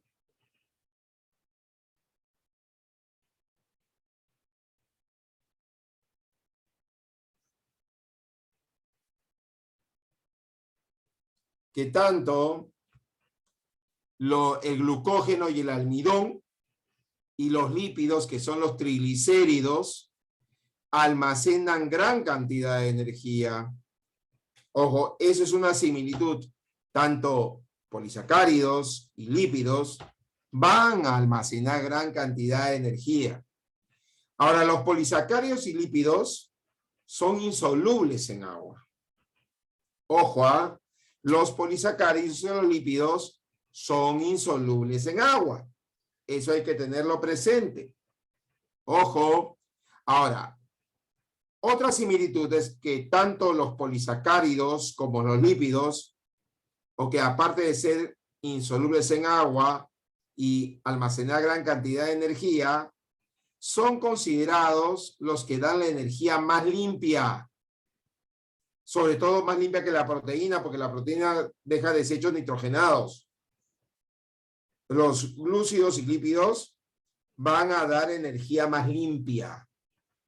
Ahora, entre las diferencias, a ver, los lípidos dan una energía más o menos de 4.000 kilojoules por cada 100 gramos. Más o menos. 4.000 kilojoules por cada 100 gramos. En cambio, los glúcidos solamente 1.760 kilojoules por cada 100 gramos. ¿Se dan cuenta? O sea, mucho más calorías dan los lípidos que los glúcidos. ¿Ok? Esto lo tienen mucho presente en la dieta porque, por ejemplo, si tú comes papa sancochada, ¿no? Tú estás comiendo glúcidos, estás comiendo lípidos para que tengas energía. Pero si tú, escucha bien esto, comes lípidos, no vas a tener mucho más calorías, mucho más lípidos, más energía, pero tienes que gastarla toda porque si no la gastas te puede producir gordura. ¿Ok? Ahora, los glúcidos generalmente se digieren mucho más rápido que los lípidos, ¿no? Y liberan energía con mayor rapidez. Es por eso que una papa sancochada no hace tanto daño. Generalmente en la dieta de los deportistas le dan papa o camote dentro de la dieta porque les va a brindar energía el glúcido, le va a brindar energía rápidamente. En cambio, ¿no? Ojo, los animales utilizan glúcidos para el almacenamiento de energía a corto plazo, mientras que los lípidos se almacenan para energía a largo plazo. Esa es otra diferencia. En animales los glúcidos se almacena energía a largo plazo y lípidos a lo que sabemos y conocemos como largo plazo. Recordemos también que los glúcidos se almacenan muchas veces como glucógeno, ¿ok? En animales, mientras que los lípidos en animales se almacenan como grasas. Ahí es cuando comienzan a subir de peso. Es por esta razón, ¿ok?, que hay que tener presente Por ejemplo, no sé si ustedes han experimentado, por ejemplo, le dan a un niño de 8 años, a las 12 de la noche, que ya de repente está con sueño, le invitan un chocolatito, un Sublime puede ser, y van a darse cuenta que de un momento a otro el niño como que despierta, ¿ok? Y comienza a derrochar energía, porque toda la glucosa que ingresó a su cuerpo se fue a su músculo, convirtiéndose en glucógeno, y no va a dormir hasta por lo menos 4 o 5 de la mañana del día siguiente. ¿Se dan cuenta? Es por eso que es muy importante no darle dulce a los niños. Ahí está la razón, por si no lo sabía. No es bueno comer dulce de noche tampoco, ¿ok? Al menos mucho no. Y acá vamos a hablar, ya hemos visto entonces los glúcidos y lípidos, y ahora vamos a hablar de los esfingolípidos. Los esfingolípidos, ¿ok?, forman el grupo de los lípidos más abundantes que se encuentran en las membranas biológicas del sistema nervioso. O sea, mayormente la encontramos en el sistema nervioso. Y justamente los esfingolípidos están formados por una base estructural de ceramida que viene a ser el aminoalcohol de cadena larga, conocida como esfingosina, y un ácido graso saturado o insaturado que se va a unir a la esfingosina. Por lo tanto, hay dos clases de esfingolípidos, ¿ok? Las esfingomielinas y los glucoesfingolípidos, ¿ok? Las esfingomielinas se encuentran en la vaina de mielina, cubriendo a los axones, formada por la ceramida, el fósforo y la colina. En cambio, en glucoesfingolípidos lo encontramos en los cerebrósidos y en los gangliósidos, sería en el cerebro y los ganglios. ¿Y cómo está formado? Sencillamente en los cerebrósidos está la ceramida, azúcar sencillo como glucosa galactosa. En el caso de los gangliósidos, tenemos a la ceramida más monosacáridos y derivados de estos unidos entre sí. Esto viene a ser esfingolípidos. Otro tipo de lípido conocido son las ceras o los céridos. Por ejemplo, la que nosotros tenemos en el cerumen auditivo, por ejemplo, ¿no? Que cuando, por ejemplo, estamos en un lugar que tiene mucha bulla, al día siguiente nos ha producido una gran cantidad de cerumen que se almacena en la oreja a veces. Ahora, todas las ceras o céridos está formado por un ácido graso de cadena larga y un alcohol graso de peso molecular elevado. O sea, ácido graso de cadena larga y un alcohol graso, ojo, de peso molecular elevado. Generalmente estas ceras o céridos están cubriendo las partes de la planta, hojas, frutos y troncos. Y en los animales también lo encontramos, en los pelos, en las plumas y en la piel. ¿Cuál es la función de las ceras o céridas? Evitar deshidratación, ¿ok? Sobre todo, evitar que se deshidraten las plantas. Hay muchos ejemplos de ceras o céridos, por si acaso, hay varios ejemplos. Uno de ellos es la cutina y la suberina. La cutina y la suberina están formando o están protegiendo a las hojas de la pérdida excesiva de agua por evaporación. También tenemos al espermaceti, que se encuentra en la cavidad craneana de las ballenas. Otro será la lanolina, que se encuentra justamente en la lana de las ovejas. También la cera de abejas, que es el palmitato de miricilio, es segregada por las glándulas cerosas de las abejas. Y el cerumen del conducto auditivo, que se acumula en las orejas de mamíferos generalmente cuando hay mucha bulla, ¿no? Es como una especie de protección. Hablemos sobre los terpenos, que también hablo en el video bastante. Cuando hablamos de terpenos, ojo, tenemos que tener presente que estos terpenos son polímeros de isopreno, que es el 2-metil-1,3-butadieno, y que lo vamos a encontrar en plantas, y se obtienen también bajo la forma de aceites o resinas, y muchas veces absorben la luz para hacer fotosíntesis y fototropismo. Justamente acá tenemos por decir, el aceite de marihuana que se utiliza para enfermedades nerviosas, ¿no? Previa medicación, por supuesto, y también el aceite de chía que baja el colesterol, etc. Ahora, vamos a dar algunos ejemplos de compuestos conocidos como terpenos, ¿ok? Entre los ejemplos tenemos al beta-caroteno, que es el precursor de la vitamina A, o retinol. Lo encontramos en huevos, en zanahorias y tomates.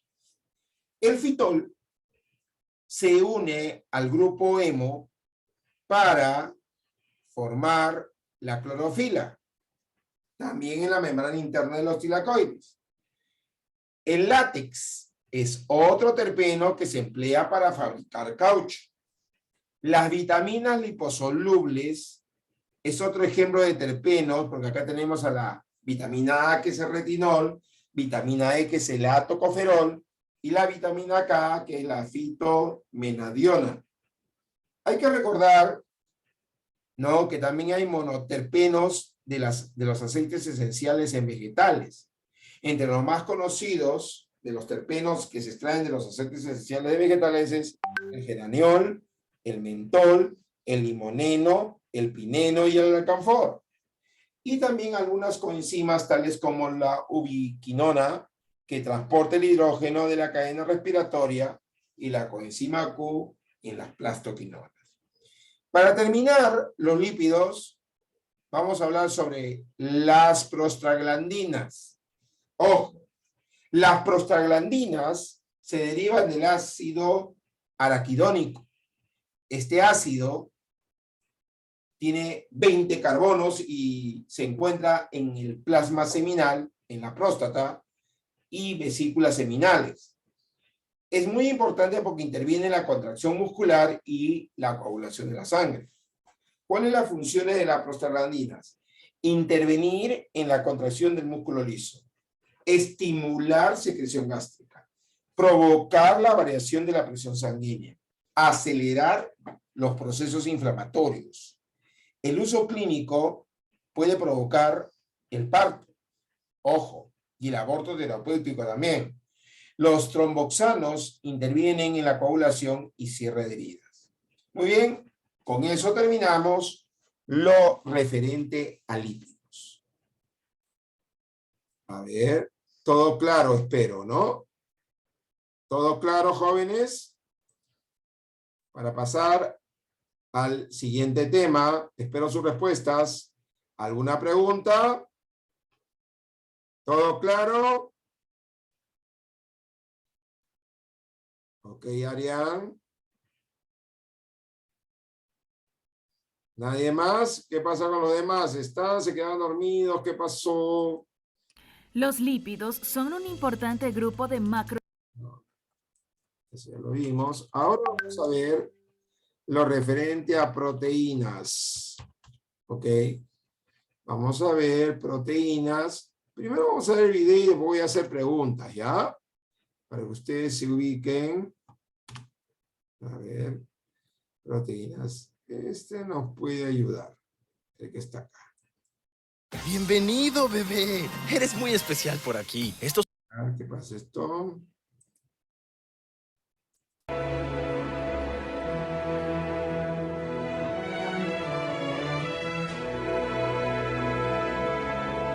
Otra de las tantas biomoléculas orgánicas y que son indispensables para nuestro cuerpo son las proteínas, que muy de seguro ya las has oído escuchar antes.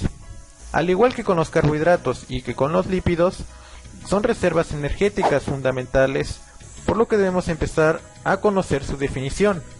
Pero antes de eso, debemos regresarnos hasta algo más básico, a la unidad básica de la proteína, la cual es conocida como aminoácido. Su composición química general presenta un carbono central, y este carbono carboxilo de los aminoácidos se une a un grupo amino, que es representado mediante un NH2, y un grupo carboxilo, que es representado como COOH. Ahí es donde desglosamos a un hidrógeno y a un grupo químico variable, que es comúnmente conocido como radial. Cuando los aminoácidos se unen, son más de 50 y reciben el nombre de proteína, aunque hay muchas proteínas que no necesariamente deben tener 50 aminoácidos, pues hay casos en los que con solo 20 aminoácidos se puede obtener miles de diversas proteínas. Y bueno, después de todo, existen millones de definiciones de la palabra proteína, una más compleja que otra, pero al menos quisiera yo exponer esta. La proteína son compuestos orgánicos constituidos por aminoácidos dispuestos en una cadena lineal y unidos por vínculos péptidos. Es por eso que para identificar el valor de una proteína tenemos que saber el número de aminoácidos esenciales. Y supongo que te estarás preguntando, ¿cuáles son esos aminoácidos esenciales? En muchas fuentes que podrás encontrar en internet y que no son de mucha confianza, llegan a considerar de 20, 30 o 50 aminoácidos, pero lo recomendable es que sepas estos primeros 9, como lo son la histidina, isoleucina, leucina, lisina, metionina, fenilalanina, triptófano, valina y treonina. Pues en las células las proteínas desempeñan diferentes funciones. Por ejemplo, las encontramos formando parte de su propia estructura, debido a que los organelos están constituidos por múltiples proteínas, transportan nutrientes y el aporte nutritivo, e incluso algunos sirven de mecanismo de defensa como los anticuerpos. La forma en la que se dividen las estructuras de las proteínas es muy importante debido al funcionamiento de estas. Por ejemplo, la estructura primaria, pues al ser la más básica, este tipo de estructura suele representarse por medio de una cadena donde cada letra identifica un aminoácido o residuo.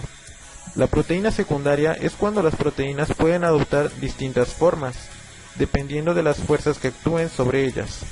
La apariencia de las proteínas puede parecer una estructura enrollada, parecida a un resorte. La estructura terciaria tiene una conformación más compleja, ya que se repliegan sobre sí misma, adoptando una conformación tridimensional, y de acuerdo con su forma tridimensional, las proteínas pueden clasificarse en globulares, de forma esférica y fibrosas. Pasemos a otra más compleja, la cual es la estructura cuaternaria. Estas se forman por la unión de dos o más cadenas polipeptídicas, y pues recordemos que las cadenas que se unen a estas estructuras se denominan protómeros. Y ahora te estarás preguntando, ¿cuál es la definición de protómeros? Como la mayoría de todas las biomoléculas que hemos visto alrededor de estos videos, cabe destacar que estas se pueden clasificar, ya sea por su forma o estructura. De ahí tenemos la clasificación sobre las fibrosas y las globulares. También por su composición química, que son las proteínas simples y conjugadas. Y por último por su función, lo que son, por ejemplo, estructurales, de transporte, defensa, enzimática y de reserva. La alimentación cubre las necesidades proteicas del organismo, pero este no puede utilizarse directamente, ya que por eso tienen que transformarse durante el proceso de la digestión, para que de esa manera pueda reproducirse a sus más sencillas.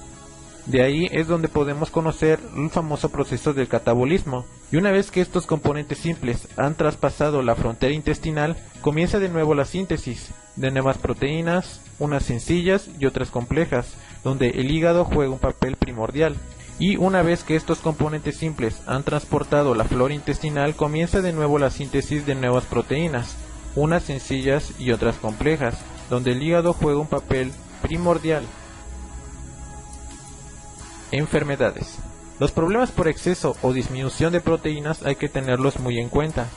Un ejemplo interesante son los priones. Los priones no son virus ni bacterias, sin embargo, tienen la cualidad de infectar y producir enfermedades latentes, pues te llegará a sorprender que este puede llegar a provocar que el cerebro quede agujerado. ¿Y a qué se debe esto realmente? Como recordaremos, no son virus, pero su comportamiento no es muy diferente al de estos. Recordemos sobre las proteínas de nuestro cuerpo convirtiéndolas en nuevos priones. La razón de esto es porque actúan sobre las proteínas de nuestro cuerpo, convirtiéndolas en nuevos priones, que a su vez aumentan la infección. En pocas palabras, son proteínas rotas, pero al contrario que los virus y las bacterias, no tienen ni ADN ni ningún tipo de maquinaria específica para reproducirse al ser estos aminoácidos. Es así que los priones son en realidad proteínas mal dobladas, que rompen otras proteínas, pero para esto, ¿existe realmente un tratamiento? Si bien no es 100% seguro aplicarlo todavía en humanos, pero recientemente se ha descubierto en Estados Unidos que puede utilizarse en animales, como en el mal de las vacas locas. Pero lo recomendable es que hablemos de estos temas para futuro, por lo que pasaremos al último punto de esta parte. Alimentos con alta cantidad de proteína. Hay una enorme cantidad de alimentos en los que hay proteínas, y los ejemplos que yo considero más recomendables son estos. Tenemos las espinacas, las cuales contienen arriba de 40 gramos de proteína por cada 100 gramos. El atún contiene 23% de proteínas por cada 100 gramos. La pechuga de pollo tiene 22.8% de proteínas por cada 100 gramos de pechuga. La sardina en conserva tiene 22% de proteínas por cada 100 gramos. Y por último, la almendra tiene un 20% de proteínas por cada 100 gramos. Las curiosidades. ¿Sabías que el nombre de la proteína proviene del griego, que se pronuncia como proteios, y que este significa prominente o de primera calidad? ¿Sabías que no siempre las proteínas animales son mejores que las vegetales? Pues recuerda que también las proteínas vegetales contienen el mismo valor que las proteínas animales. Esto ha sido todo por el día de hoy. Espero que hayas disfrutado bastante del video y que hayas aprendido. Muy bien. De acuerdo a lo que hemos visto, si vamos nosotros a lo que es proteína, pregunto yo, ¿cómo está conformada una proteína? A ver, respuesta por favor, a ver si han estado atentos al video. ¿Cómo está formada una proteína? ¿Por la unión de qué? Vuelvo a repetir. Se dice que la proteína está formada por la unión de qué, jóvenes. Escucho y leo las respuestas. Solamente aminoácidos. Compuestos orgánicos sí, pero básicamente es aminoácidos. Ok, muy bien, Ítala. Ok, ahora, cuando hablamos de proteínas, estamos hablando de que son compuestos orgánicos cuaternarios. ¿Por qué son cuaternarios? ¿Por qué son cuaternarios? Sigo preguntando, ¿por qué son cuaternarios? Porque tienen ¿cuántos elementos químicos? Claro, carbono, hidrógeno, oxígeno y nitrógeno. Muy bien. Y justamente aquí en la separata, ¿no?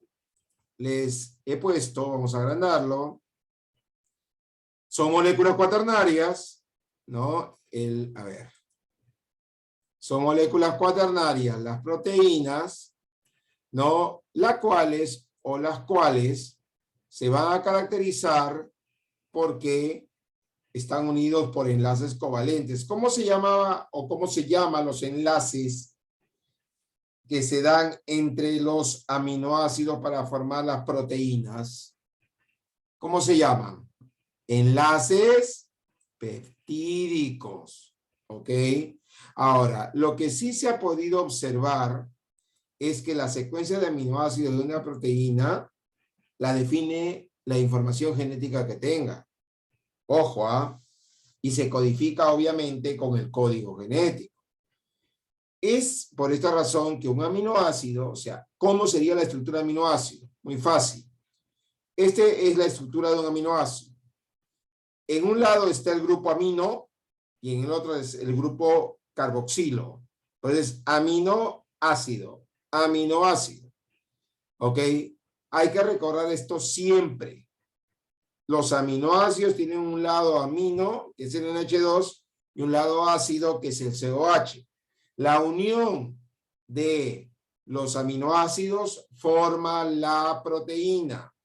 Ahora, el enlace que une aminoácido con aminoácido se le llama enlace peptídico, que es un enlace de tipo covalente. ¿Ok? Ahora, generalmente, vamos a agrandar un poquito esto. Generalmente, cuando se unen aminoácidos, pueden formar oligopéptidos cuando tienen 10 aminoácidos. Pueden formar oligopéptidos cuando forman 10 aminoácidos. Polipéptidos cuando forman entre 10 a 80 aminoácidos. y proteínas cuando tienen más de 80 aminoácidos. Hay que tener presente que las proteínas pueden tener hasta más de 1000 aminoácidos como unidades estructurales. Ahora, en la naturaleza se han identificado más de 300 aminoácidos diferentes, pero solamente se utilizan 20 como el esqueleto básico de las proteínas. O sea, son como 300, pero solamente se usan 20, que son el esqueleto básico de las proteínas. Y estos son, miren, aminoácidos esenciales. ¿Cuáles son? La arginina, fenilalanina, histidina, isoleucina, leucina, lisina, metionina, treonina, triptófano y valina. De este grupo, una de las más importantes es, al menos para la célula eucariota, es la metionina, porque es la que inicia el comienzo de las proteínas. Dentro de los no esenciales tenemos a la alanina, asparagina, ácido aspartico, ácido glutámico, cisteína, glicina, glutamina, prolina, serina y tirosina. Ahora, de acuerdo a los tipos de aminoácidos, se agrupan en 4. Los ácidos, como es el ácido aspartico y el ácido glutamínico, los básicos, que son la lisina, arginina, histidina, asparagina y glutamina, los neutros y polares hidrófilos, serina, treonina, triptófano y cisteína y tirosina, y obviamente los neutros no polares o conocidos como hidrófobos, que están la metionina, la alanina, la leucina, la isoleucina, la prolina, la fenilalanina y la glicina. Hay que recordar, o hay que tener presente, que todas las proteínas se forman en los ribosomas. Recuerden que la función de los ribosomas es síntesis de proteínas, pero lo hacen a través, y lo vamos a hacer nosotros también una explicación, una clase total, de transcripción y traducción. O sea, la transcripción y traducción hace que los ribosomas ayuden a la formación de la síntesis de proteínas. Recordemos que los ribosomas utilizan los 20 aminoácidos diferentes, ¿ok? Los cuales se diferencian por su cadena lateral variable, la cual determina la propiedad del aminoácido. Hay que tener presente que algunas proteínas tienen aminoácidos que no están dentro de los 20 aminoácidos. Por ejemplo, el colágeno, que se caracteriza porque brinda resistencia extensiva a la piel, aparte de que da resistencia a los ligamentos y a los tendones. Cuando se forma en el ribosoma, presenta lo que llamamos prolina. Pero luego que ya se ha formado, la prolina es convertida en hidroxiprolina, la cual va a brindar estabilidad al colágeno y de esta manera evitar las lesiones. Ahora, acá hay algo que ustedes ya conocen, ¿no? Condensación de aminoácidos. ¿Cómo es esto, profesor? Muy fácil.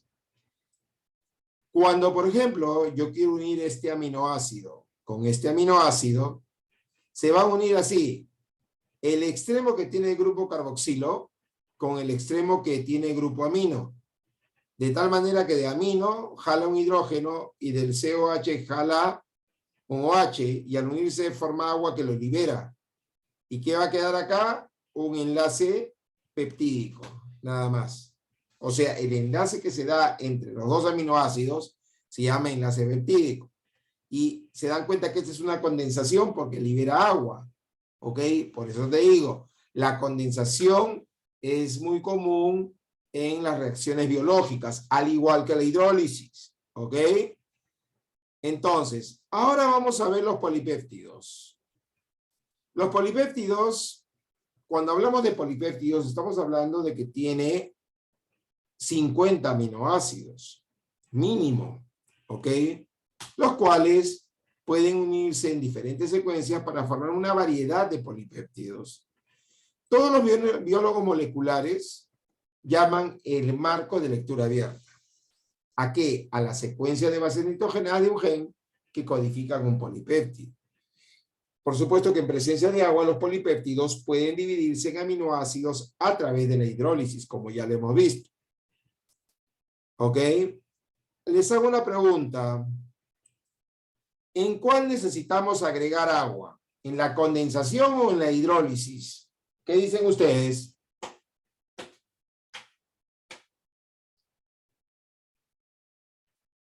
En la condensación, exacto, Deepak, muy bien, en la hidrólisis. No, Ítala, la condensación es cuando tú quieres unir dos moléculas.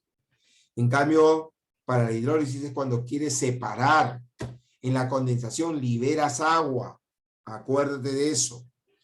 Ahora, por ejemplo, acá les tengo un cuadrito en el cual está, de acuerdo al número de polipéptido, cómo se llama la proteína y la función. Por ejemplo, número de polipéptidos. Cuando tiene 1, tenemos un ejemplo de la proteína llamada lisosima. ¿Cuál es la función de esta lisosima? Es una enzima que está presente en saliva y en lágrimas. Siempre va a matar a las bacterias degradando la pared celular de la bacteria que contiene peptidoglucano, siempre lo va a degradar. Hay otra proteína, la lisosima está en la boca, por ejemplo en la saliva. Hay otra proteína llamada integrina, que tiene 2 polipéptidos. ¿Cuál es la función de esta integrina? Es una proteína de la membrana celular que es usada para conectar estructuras dentro de la célula. Hay otra proteína llamada colágeno que tiene 3 polipéptidos y es una proteína estructural que da resistencia extensiva a tendones, ligamentos, piel y pared de los vasos sanguíneos. O sea, le va a permitir una resistencia.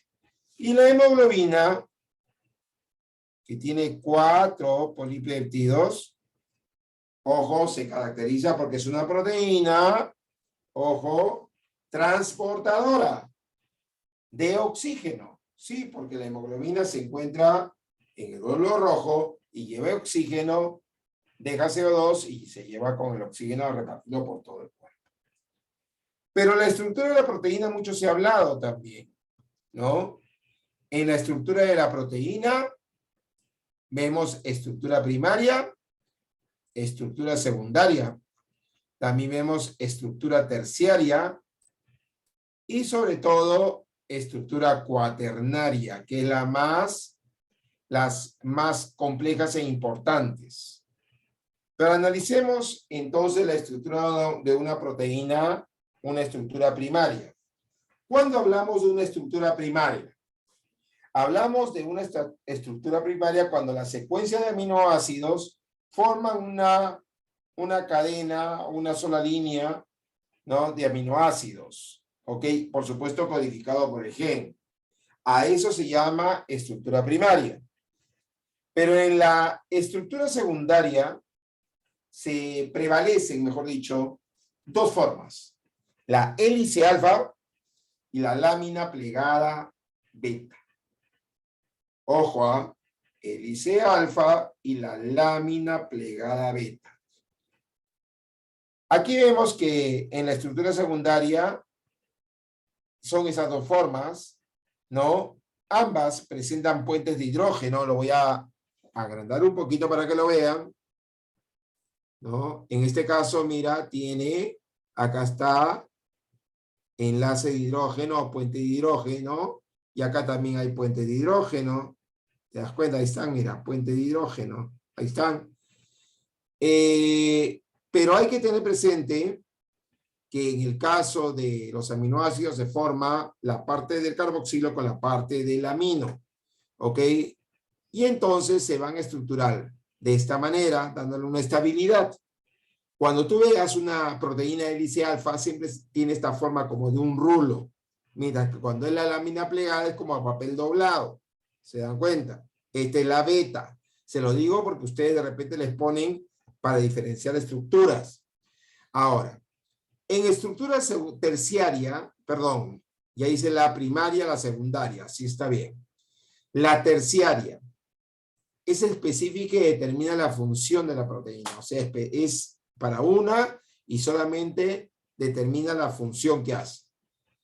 Pero la estructura terciaria se caracteriza por un tipo de enlace que presenta, que son los puentes disulfuro entre los átomos de azufre del aminoácido cisteína. De acuerdo a su estructura terciaria, las proteínas podrían ser de dos tipos, fibrosa y globular. ¿Ok? ¿Cuál sería la diferencia? Por si acaso acá está la característica, ¿ok? Y vamos a ver la forma. Proteína fibrosa. Las proteínas fibrosas son largas y delgadas, mientras que la proteína globular son redondeadas. He ahí ya una diferenciación. La función. La función de la proteína fibrosa es que van a dar resistencia y soporte a los tejidos, mientras que la proteína globular tiene función catalítica, transporte y hormonal. Con respecto a la solubilidad, la proteína fibrosa es insoluble en agua, mientras que la proteína globular es soluble en agua. La secuencia de los aminoácidos en la proteína fibrosa tiene una secuencia repetitiva de aminoácidos. En cambio, en la llamada globular, la secuencia es irregular de los aminoácidos. Estabilidad. La más estable, ojo, a los cambios de temperatura y pH, no ha sido la fibrosa, porque tiene menor sensibilidad. En cambio, la más sensible ha sido la globular, siempre ante temperatura y pH. Entre los ejemplos, podemos decir que en la fibrosa tenemos al colágeno, la elastina, la miosina, la actina, la fibrina y la queratina. Hay que recordar que en el caso de la globular, ojo, está la catalasa, la hemoglobina, la inmunoglobulina, que es defensas, anticuerpos, insulina y albúmina. Y acá vemos su esquema. Esta es la fibrosa y esta es la globular. Ahora pasemos a la estructura cuaternaria. Ojo, déjame ver el tiempo. Todavía podemos avanzar algo. La estructura cuaternaria ya está presente cuando está formado por dos o más polipéptidos. Ojo, pero que están unidos por los puentes de hidrógeno. Por decir, la hemoglobina está formado por 4 polipéptidos. Es una proteína cuaternaria que están unidos por puentes de hidrógeno, obviamente. Y acá vemos los niveles de proteína. Por ejemplo, cuando es así una cadena de aminoácidos unidos, es proteína primaria. Secundaria puede ser de dos tipos, hoja plegada, ¿no? Y alfa hélice, donde hay los enlaces de disulfuro. ¿Ok? Luego, en la estructura terciaria, ojo, secundaria, terciaria, en la cuaternaria, ya se unen 4 tipos de proteínas diferentes unidos por puentes de hidrógeno. Bien, ahora, ustedes dirán, ¿cómo se desnaturaliza la proteína?